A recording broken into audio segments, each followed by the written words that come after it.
Langit sore itu berwarna jingga keemasan saat aku mengetuk pintu rumah Arman.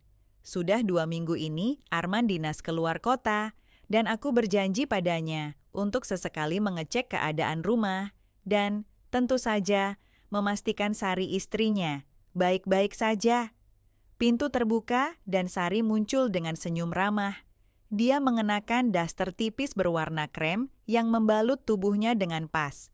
Rambut panjangnya tergerai, sedikit berantakan, tapi tetap terlihat anggun. "Mas Bima, masuk dong. Aku baru bikin teh," katanya sambil tersenyum. Suaranya lembut, nyaris seperti bisikan. Aku masuk, melepas sepatu, dan duduk di sofa ruang tamu. Sari membawa 2 cangkir teh, lalu duduk di sebelahku. Mungkin terlalu dekat. Aku bisa mencium samar aroma melati dari tubuhnya. "Capek, Mas?" tanyanya, menatapku dengan matanya yang bulat dan bening. Aku tersenyum tipis. "Nggak juga. Tadi habis pulang dari kantor, sekalian mampir ke sini. Baiknya kamu, Mas." Sari tertawa pelan, lalu menyandarkan tubuhnya di sofa. Daster tipis itu sedikit tersingkap di bagian pahanya, memperlihatkan kulit putihnya yang mulus. Aku berusaha mengalihkan pandangan, tapi sulit. "Arman kapan pulang?" tanyaku mencoba mengalihkan perhatian. "Minggu depan, kalau nggak ada perubahan," jawabnya. "Kamu sendiri gimana? Udah lama nggak kelihatan bawa cewek?" Aku tertawa pelan. "Masih betah sendiri." Sari menggigit bibirnya pelan, lalu menatapku. "Kalau Mas Bima nyari istri, aku bisa carikan loh. Tapi..." Sari mencondongkan tubuhnya sedikit, wajahnya semakin dekat. "Atau mungkin Mas Bima lebih suka yang sudah berpengalaman?" Jantungku berdebar. Aku tertawa gugup. "Jangan bercanda, Sar." "Aku serius, Mas." Suaranya terdengar rendah, menggoda. Jemarinya menyentuh lenganku, mengusap pelan. Aku menarik napas panjang, mencoba tetap tenang. "Sari, kamu ini istri Arman? Kita nggak bisa..." "Kenapa nggak bisa?" bisiknya. "Arman nggak akan tahu kalau kamu nggak bilang." Aku berdiri, berusaha menjaga jarak. "Aku nggak bisa, Sar. Aku udah janji sama Arman. Aku nggak mungkin..." Sari ikut berdiri, lalu berjalan mendekat. Dia menatapku dengan tatapan yang sulit diartikan, antara keinginan dan kesedihan. "Mas Bima, aku kesepian," bisiknya. Aku menelan ludah. "Sar, ini salah. Kita nggak bisa kayak gini." Sari mendekat, tangannya menyentuh pipiku. "Kamu yakin nggak mau? Yakin bisa menahan diri?" Aku mundur selangkah, tapi punggungku menabrak dinding. Sari berdiri di depanku, begitu dekat hingga aku bisa merasakan napasnya yang hangat di leherku. "Mas..." Jemarinya menyentuh dadaku, meluncur perlahan ke bawah. "Aku cuma butuh seseorang yang bisa buat aku merasa hidup lagi." Aku memejamkan mata. Ini salah, ini sangat salah. Tapi kenapa tubuhku tak bergerak menjauh? "Sar..." Suaraku terdengar serak. "Aku nggak bisa ngelakuin ini ke Arman." Sari menarik napas panjang, lalu tersenyum tipis. "Mas Bima terlalu baik. Mungkin itu sebabnya aku jadi makin tertarik." Dia berbalik, berjalan ke dapur, meninggalkan aroma melati yang tertinggal di udara. Aku berdiri mematung, napasku masih terengah. "Aku bikinin makan ya," teriak Sari dari dapur. Aku menatap lantai, mencoba menenangkan diri. Ini cuma ujian, aku harus kuat. Tapi sejujurnya, aku tak yakin bisa bertahan jika ini terus berlanjut.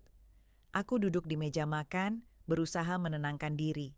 Sari berdiri di dapur, membelakangiku. Daster tipis itu mengikuti setiap lekuk tubuhnya saat ia bergerak. Aku berusaha mengalihkan pandangan, tapi sial. Mataku seperti tak bisa lepas darinya. "Mas Bima, kamu mau telur dadar atau mie goreng?" tanya Sari, menoleh dengan senyum tipis. Aku berdeham. "Apa aja boleh, jangan repot-repot." Sari tertawa kecil. "Aku senang kalau bisa masakin buat kamu." Dia berbalik dan mulai menyiapkan bahan. Gerakan tangannya cekatan, tapi ada sesuatu dalam caranya menatapku sesekali yang terasa berbahaya.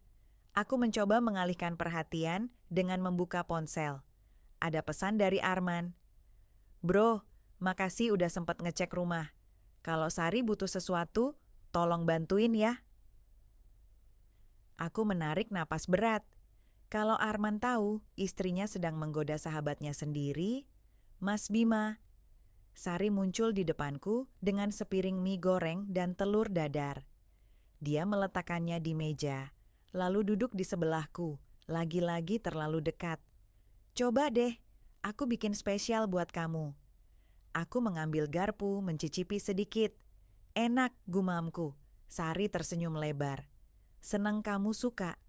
Jemarinya menyentuh tanganku pelan.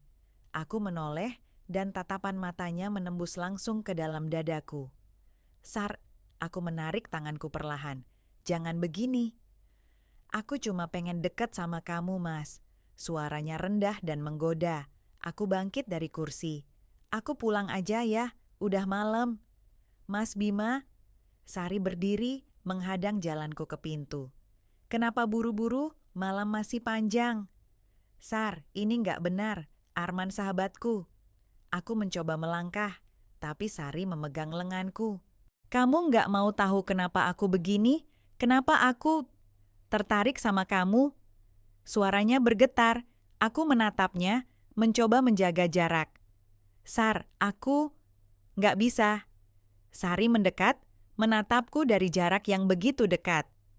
Arman nggak pernah benar-benar ada buatku, Mas. Dia dingin, sibuk dengan pekerjaannya. Aku butuh seseorang yang bisa bikin aku merasa hidup, dan kamu selalu ada. Aku bisa merasakan detak jantungku berdentum keras di dada. Itu bukan alasan untuk, aku nggak minta kamu jadi suami baruku, Mas. Sari tersenyum miring. Aku cuman ingin merasa diinginkan. Jemarinya menyentuh dadaku, bergerak pelan di atas kaosku. Sar, jangan. Aku mundur selangkah. Sari menatapku, lalu tersenyum tipis. Kalau Mas Bima benar-benar nggak mau, aku nggak akan maksa. Tapi kalau suatu saat Mas berubah pikiran, Sari meraih tanganku, lalu menyelipkan sesuatu ke telapak tanganku. Aku menunduk. Sebuah kunci. Pintu belakang nggak pernah aku kunci, bisiknya. Jantungku berdebar. Aku menatap kunci itu, lalu menatap Sari. Pikirkan baik-baik, Mas. Sari tersenyum, lalu berbalik menuju kamar. Langkahnya pelan, tapi penuh arti. Aku berdiri di ambang pintu, napasku tercekat. Aku tahu aku seharusnya pergi. Aku tahu ini salah. Tapi, kenapa? Tanganku masih menggenggam kunci itu. Aku duduk di dalam mobil, kunci itu masih ada di tanganku. Aku menatapnya, mencoba mengabaikan pikiran-pikiran liar yang muncul di kepala. Ini gila. Aku bisa saja membuang kunci itu, menyimpannya di laci, atau sekadar mengembalikannya ke Sari dan berkata bahwa aku tidak tertarik, tapi aku masih menggenggamnya.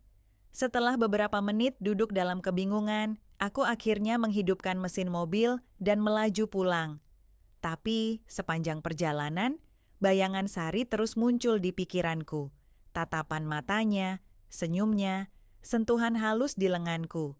Sesampainya di rumah, aku melempar kunci itu ke atas meja. Aku pergi ke kamar mandi, mencuci muka, lalu menatap bayanganku di cermin. Jangan bodoh, Bima, gumamku pada diri sendiri. Tapi tubuhku terasa panas saat mengingat jemari Sari di dadaku.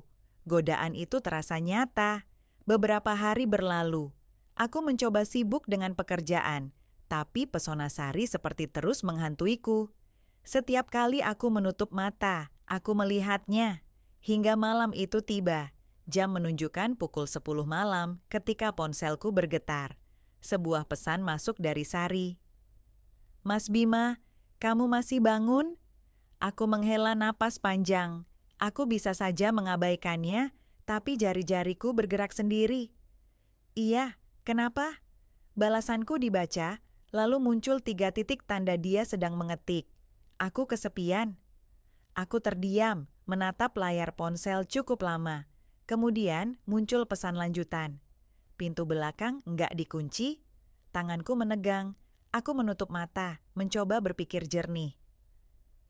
Jangan, Bima, jangan lakukan ini, bisikku pada diri sendiri. Tapi entah kenapa, kakiku mulai bergerak sendiri.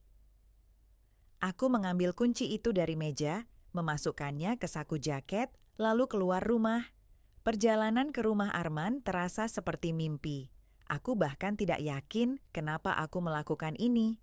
Aku berhenti di depan rumah, menatap pintu belakang yang gelap. Aku bisa saja berbalik sekarang, tapi aku tidak melakukannya. Dengan tangan gemetar, aku memasukkan kunci ke lubang dan memutarnya. Pintu itu terbuka perlahan, mengeluarkan suara derit pelan. Rumah itu gelap, hanya cahaya redup dari lampu dapur yang menyala. Aku melangkah masuk, menutup pintu perlahan. "Mas Bima," suara itu terdengar dari arah kamar. Aku mematung. "Aku di sini," bisiknya. Langkahku terasa berat saat aku menuju ke kamar. Pintu kamar terbuka sedikit. Dari celah pintu, aku bisa melihat Sari duduk di tepi ranjang. Dia mengenakan gaun tidur tipis berwarna putih. Rambutnya tergerai, dan dia menatapku dengan tatapan yang sulit diartikan. Aku berdiri di ambang pintu, ragu. "Mas Bima." Sari berdiri, berjalan mendekat. Dia menyentuh dadaku dengan lembut, lalu menatapku. "Mas tahu nggak kenapa aku suka sama kamu?" Aku menggeleng pelan. "Karena kamu selalu berusaha jadi orang baik." Sari tertawa kecil. "Tapi di balik itu, aku tahu kamu menyimpan sesuatu yang kamu sendiri nggak bisa lawan." "Sar, ini salah." Suaraku hampir tak terdengar. "Tapi kamu nggak pergi kan?" bisiknya. Aku diam. Sari menatapku dalam-dalam. "Kalau kamu benar-benar nggak mau, sekaranglah waktunya untuk pergi." Aku bisa saja berbalik, berjalan keluar, mengakhiri semua ini. Tapi aku tetap berdiri di sana. Dan perlahan, Sari menarik tanganku, membawaku masuk ke dalam kamar. Aku tahu aku seharusnya berhenti, tapi malam itu aku membiarkan diriku hanyut. Aku terbangun dengan kepala berat. Matahari pagi menyelinap masuk lewat celah tirai kamar, menyinari ruangan dengan cahaya keemasan yang lembut. Aku memejamkan mata sebentar, mencoba mencerna apa yang baru saja terjadi. Suara napas teratur di sampingku menyadarkanku. Aku menoleh. Sari tidur di sebelahku, tubuhnya terbalut selimut tipis, rambut panjangnya terurai di atas bantal. Wajahnya terlihat tenang, seolah dia telah menunggu momen ini sejak lama. Aku duduk di tepi ranjang, mengusap wajah dengan kedua tangan. Apa yang sudah aku lakukan? "Mas Bima." Suara lembut itu membuatku menoleh. Sari membuka matanya, tersenyum samar. Dia mengulurkan tangan, menyentuh punggungku dengan lembut. "Pagi," bisiknya. Aku menarik napas panjang. "Sar, kita nggak seharusnya..." Sari menaruh jari telunjuk di bibirku, menghentikan kalimatku. "Shh, jangan bilang apa-apa dulu. Aku tahu kamu merasa bersalah, tapi kamu nggak nyesel kan?" Aku menatap matanya yang bening. Aku ingin berkata bahwa aku menyesal. Aku ingin bilang bahwa ini adalah kesalahan besar. Tapi kata-kata itu tak pernah keluar dari mulutku. "Aku tahu kamu nggak nyesel," bisik Sari sambil tersenyum tipis. "Karena kalau iya, kamu nggak bakal ada di sini sekarang." Aku berdiri, meraih pakaianku dari lantai, dan mulai mengenakannya. "Mas mau pergi?" tanya Sari. "Sar, aku nggak bisa terus kayak gini. Arman nggak tahu," potong Sari. "Dan dia nggak akan tahu kalau kamu nggak bilang." Aku menatap Sari, mencoba menemukan sedikit rasa bersalah di matanya. Tapi yang kulihat hanya ketenangan. "Kamu nggak takut kalau Arman tahu?" tanyaku. Sari tertawa kecil. "Arman nggak akan tahu. Dia terlalu sibuk untuk memperhatikan hal-hal kecil. Dan kalaupun dia tahu, mungkin dia nggak akan peduli." "Kamu nggak kenal Arman sebaik aku," kataku. "Dan kamu nggak kenal aku sebaik yang kamu pikir," balas Sari Nadanya sedikit menantang. Aku mengambil kunci mobil dari atas meja kecil di samping ranjang. Sar, ini nggak bisa terus kayak gini. Sari berdiri, melilitkan selimut di tubuhnya, lalu berjalan ke arahku. Mas Bima, kamu bisa pergi sekarang, tapi kamu tahu kamu bakal kembali kan? Aku terdiam, Sari tersenyum. Kalau kamu benar-benar nggak mau, kenapa kamu masih menyimpan kunci itu? Aku menatap kunci di tanganku. Aku menggenggamnya erat, lalu membuka pintu kamar dan berjalan keluar. Saat aku sampai di depan pintu belakang, aku mendengar suara Sari. Mas Bima, suaranya terdengar lembut namun tajam. Kalau kamu butuh aku, kamu tahu kemana harus datang. Aku menutup pintu perlahan dan berjalan menuju mobil. Di perjalanan pulang, pikiranku kalut. Aku tahu ini salah. Aku tahu aku seharusnya tidak kembali. Tapi tangan kananku masih memegang kunci itu erat-erat. Seminggu berlalu sejak malam itu, tapi pikiranku terus dihantui bayangan Sari. Aku mencoba mengalihkan perhatian dengan pekerjaan. Tapi setiap kali aku menutup mata, aku bisa merasakan sentuhan jemarinya di kulitku, bisikan lembutnya di telingaku. Pagi itu, aku duduk di ruang tamu sambil menatap ponsel. Ada pesan dari Arman. Bro, nanti malam sempat ngopi nggak? Lama kita nggak ketemu. Aku menghela napas berat, rasa bersalah menghantam dadaku seperti gelombang. Sebelum aku sempat membalas, muncul pesan lain. Dan Sari bilang kamu jarang mampir ke rumah. Jangan cuekin istri gua, ya? Hehehe. Sial. Aku melempar ponsel ke sofa, lalu mengusap wajahku dengan kedua tangan. Aku nggak tahu sampai kapan aku bisa menahan ini. Sore itu, aku mencoba menghindari pikiran tentang Sari dengan pergi ke gym. Tapi bahkan setelah 1 jam menguras tenaga, pikiranku tetap tak bisa lepas dari dirinya. Ponselku bergetar, pesan dari Sari. Mas Bima, bisa mampir sebentar? Aku butuh bantuan. Aku menatap layar ponsel cukup lama sebelum akhirnya mengetik balasan. Bantuan apa? Balasanku dibaca. 3 titik muncul. Datang aja, pintu belakang enggak dikunci. Aku menggeleng pelan. Jangan Bima, jangan ke sana. Tapi jari-jariku sudah meraih kunci mobil. 15 menit kemudian, aku berdiri di depan pintu belakang rumah Arman. Aku bisa saja berbalik sekarang. Aku bisa saja menutup lembaran ini dan melupakan semuanya. Tapi aku tidak melakukannya. Aku membuka pintu pelan. Rumah itu sepi. Sari, panggilku pelan. Di sini, Mas. Suara Sari terdengar dari kamar. Aku menelan ludah, lalu melangkah masuk. Sari duduk di tepi ranjang, mengenakan gaun tidur satin berwarna merah anggur. Rambutnya tergerai, dan dia menatapku dengan tatapan yang membuat lututku lemas. Sar, kamu bilang butuh bantuan. Ada apa? Sari tersenyum tipis. Aku kesepian, Mas. Itu masalahnya. Aku mundur selangkah. Sar, aku nggak bisa terus kayak gini. Kenapa nggak? Kamu tahu kamu mau ini, dan aku tahu kamu nggak bisa menolak aku. Sari berdiri, berjalan mendekat. Jemarinya menyusuri dadaku, membuat bulu kudukku meremang. Sar, Arman. Arman nggak tahu. Bisikan Sari terdengar seperti racun manis di telingaku. Dan dia nggak akan tahu kalau kamu nggak bilang. Tapi kalau dia tahu, dia nggak akan tahu. Sari menempelkan tubuhnya ke tubuhku. Kecuali, kamu mau dia tahu. Aku menahan napas. Seluruh tubuhku menegang. Mas Bima. Sari menyentuh wajahku, membuatku menatap langsung ke matanya. Kalau kamu benar-benar nggak mau ini, dorong aku sekarang. Aku tahu aku seharusnya melakukannya. Aku tahu aku seharusnya pergi, tapi aku tetap diam. Sari tersenyum menang, bibirnya perlahan mendekat ke leherku. Dan saat itu, aku tahu. Aku sudah jatuh terlalu dalam. Aku terjaga di tengah malam. Kamar itu gelap, hanya diterangi oleh cahaya remang dari lampu meja di sudut ruangan. Aku menoleh ke samping. Sari tertidur dengan tenang, selimut melilit tubuhnya. Rambut panjangnya terurai di atas bantal. Wajahnya terlihat damai. Aku duduk di tepi ranjang, mengusap wajahku dengan tangan gemetar. Napasku berat. Aku tahu aku sudah terlalu jauh. Aku meraih ponsel di atas meja kecil dan melihat layar.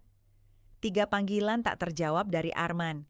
Jantungku berdebar keras. Aku segera berdiri dan mulai mengenakan pakaian. Tapi saat aku meraih kemeja, Sari terbangun. "Mas Bima, mau pergi kemana?"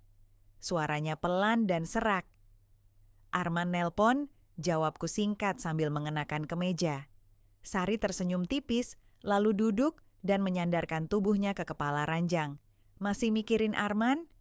Aku menatapnya tajam. "Dia sahabatku, Sar, dan aku sudah mengkhianati dia. Kamu bilang itu seolah-olah kamu menyesal." Sari tertawa kecil. "Padahal kalau kamu benar-benar menyesal, kamu nggak akan ada di sini malam ini." Aku menarik napas dalam, mencoba mengabaikan tatapan tajam dari Sari. "Aku nggak bisa terus kayak gini," gumamku. "Tapi kamu tetap datang ke sini." Sari bangkit dari ranjang, mengenakan gaun tidurnya yang tipis, lalu berjalan mendekat. "Kamu tahu kenapa kamu nggak bisa berhenti, Mas Bima?" Aku diam. Sari menyentuh dadaku, jemarinya menyusuri otot-ototku yang tegang. "Karena kamu suka ini," bisiknya. "Kamu suka rasanya dicintai, diperhatikan, diinginkan. Aku tahu itu, karena aku juga merasakannya." Aku menutup mata, mencoba menahan diri. "Sar, aku nggak akan marah kalau kamu pergi sekarang," bisik Sari di telingaku. "Tapi kamu tahu, besok malam kamu bakal kembali, dan besoknya lagi, dan lagi." Aku menghela napas berat, lalu aku melangkah ke pintu. Saat tanganku menyentuh gagang pintu, suara Sari menghentikanku. "Mas Bima." Aku menoleh. "Arman tahu nggak ya?" tanya Sari dengan senyum tipis. Aku tertegun. "Maksud kamu apa?" Sari menatapku dengan tatapan yang sulit diartikan. "Nggak ada, cuman kamu nggak penasaran kenapa Arman nggak pernah curiga? Kenapa dia selalu tenang setiap kali aku nyebut nama kamu?" Aku berdiri kaku. "Kamu pikir Arman benar-benar nggak tahu?" Sari tersenyum samar. "Atau mungkin dia pura-pura nggak tahu?" Dadaku terasa sesak. "Sar, kamu jangan main-main sama aku." Sari berjalan mendekat, lalu menatapku dengan tajam. "Kalau kamu mau tahu jawabannya, Mas Bima, kamu tahu harus kemana." Pikiran itu terus menghantuiku. Arman tahu? Aku duduk di teras rumah dengan secangkir kopi yang sudah mulai dingin di tangan. Angin malam berembus pelan, tapi tubuhku terasa panas. Aku mencoba mengusir pikiran itu dari kepalaku, tapi ucapan Sari terus terngiang. "Kamu pikir Arman benar-benar nggak tahu?" Ponselku bergetar di meja. Nama Arman muncul di layar. Aku menatap layar itu cukup lama sebelum akhirnya mengangkat telepon. "Halo, bro, lu sibuk nggak?" Suara Arman terdengar ceria seperti biasa. "Ngopi yuk." Aku terdiam 1 jam. "Sekarang?" "Ya, sekarang. Gue udah di depan rumah lu." Aku berdiri menoleh ke pagar depan. Arman berdiri di samping mobilnya, melambaikan tangan. Aku berjalan keluar, berusaha menjaga ekspresi tetap tenang. "Gue pikir lu lagi sibuk," kataku sambil membuka pagar. Arman tertawa kecil. "Nggak sibuk kalau buat lu mah. Ayo, gue yang traktir." Kami pergi ke kedai kopi kecil di pinggir jalan. Arman memesan kopi hitam seperti biasa, sementara aku memilih teh. "Lu kenapa?" tanya Arman setelah beberapa menit berlalu tanpa suara. "Kenapa apanya?" Aku mencoba bersikap santai. "Lu kelihatan gelisah." Arman menatapku lekat-lekat. "Ada masalah?" Aku tertawa kecil. "Nggak ada, cuma capek aja." "Serius?" "Serius." Arman menyandarkan tubuhnya ke kursi, matanya menyipit menatapku. "Bima, kita udah kenal lama kan?" kata Arman pelan. "Ya, dan gue tahu lu kayak apa." Arman tersenyum kecil. "Lu nggak bisa bohong sama gue." Aku mencoba menahan napas. Masalah lu ini urusan kerjaan? Tanya Arman. Aku menggeleng. Enggak. Masalah keluarga? Enggak juga. Arman menatapku dalam-dalam. Atau masalah hati? Aku menegang. Arman tersenyum samar, lalu mengambil cangkir kopinya dan menyesapnya pelan. Lu tahu kadang manusia bisa tergelincir, katanya pelan. Bahkan orang yang paling bisa dipercaya pun bisa khilaf.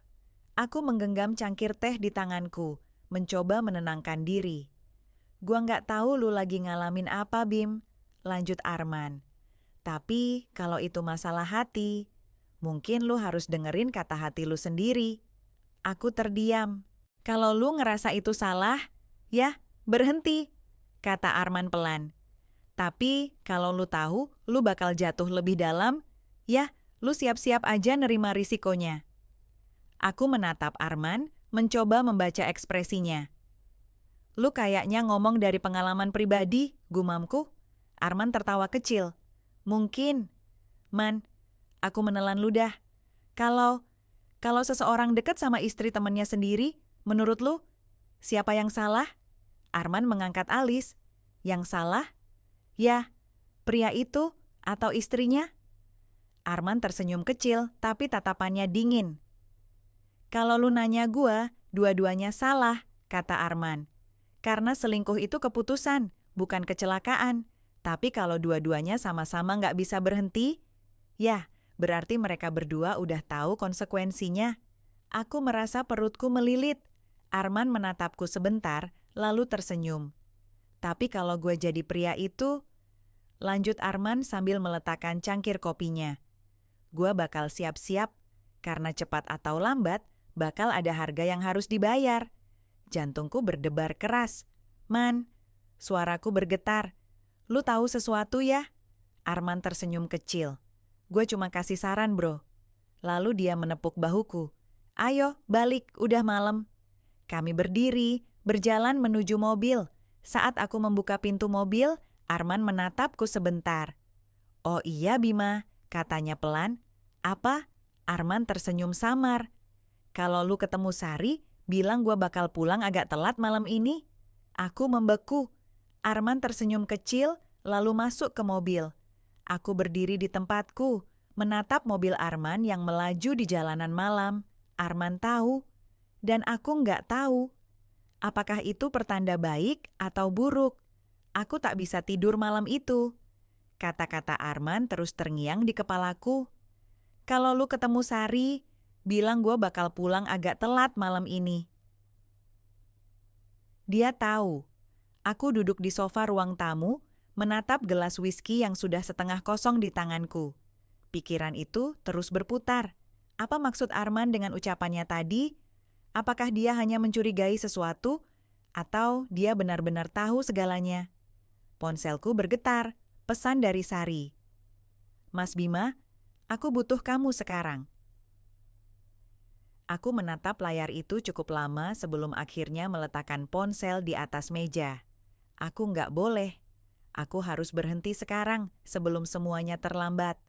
Tapi jemariku sudah meraih kunci mobil.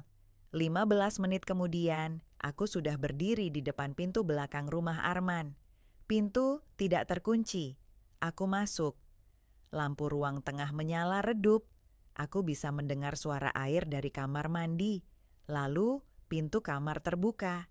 Sari muncul dengan handuk melilit tubuhnya. Rambutnya basah, meneteskan air ke lehernya yang jenjang. Mas Bima, kamu datang. Sari tersenyum tipis. Aku berdiri diam, mencoba menenangkan napas. Sar, ini nggak benar. Suaraku serak. Sari mendekat, jemarinya menyusuri dadaku, lalu berhenti di leherku. Tapi kamu tetap datang. Bisikannya terdengar lembut, nyaris berbahaya. Aku menutup mata, berusaha menahan diri. Sar, Arman tahu. Sari terdiam. Aku membuka mata. Dia tahu, Sar. Gua rasa dia udah tahu dari lama. Sari menatapku lama, lalu tersenyum samar. Kalau dia tahu, kenapa dia nggak marah? Aku nggak tahu, gumamku. Mungkin. Sari menyusuri leherku dengan bibirnya, membuat seluruh tubuhku menegang. Mungkin karena dia sudah tidak peduli, aku menggenggam bahunya, mencoba menjauh. Sar, ini nggak bisa terus kayak gini. Kenapa nggak bisa? Bisik Sari. Aku terdiam. Mas Bima? Sari menatapku dalam-dalam. Kamu tahu kamu nggak bisa berhenti. Aku juga nggak bisa berhenti. Jadi, untuk apa kita pura-pura? Aku menggeleng. Sar, kalau Arman benar-benar tahu, aku nggak bisa bayangin apa yang bakal terjadi. Sari tersenyum tipis. Mungkin kamu harus tanyakan langsung ke dia. Aku menegang. Apa maksudmu? Sari melangkah mundur, menatapku dengan senyum menggoda. Karena dia tahu, lanjut Sari pelan. Dan dia mungkin sedang menunggu untuk melihat siapa yang pertama kali mengaku. Aku menatap Sari lama. Jadi kamu mau aku jujur ke Arman? Suaraku bergetar. Aku nggak bilang begitu. Sari menyentuh wajahku, jarinya menyusuri rahangku. Aku cuman ingin tahu, kalau itu terjadi, kamu bakal pilih siapa, aku atau Arman? Aku menggenggam tangannya, menyingkirkan dari wajahku. Sar, jangan main-main. Aku serius, tatapan Sari dingin. Kalau Arman tahu, dan dia memintamu untuk memilih, kamu bakal pilih siapa, Mas Bima? Aku menahan napas, aku nggak punya jawaban.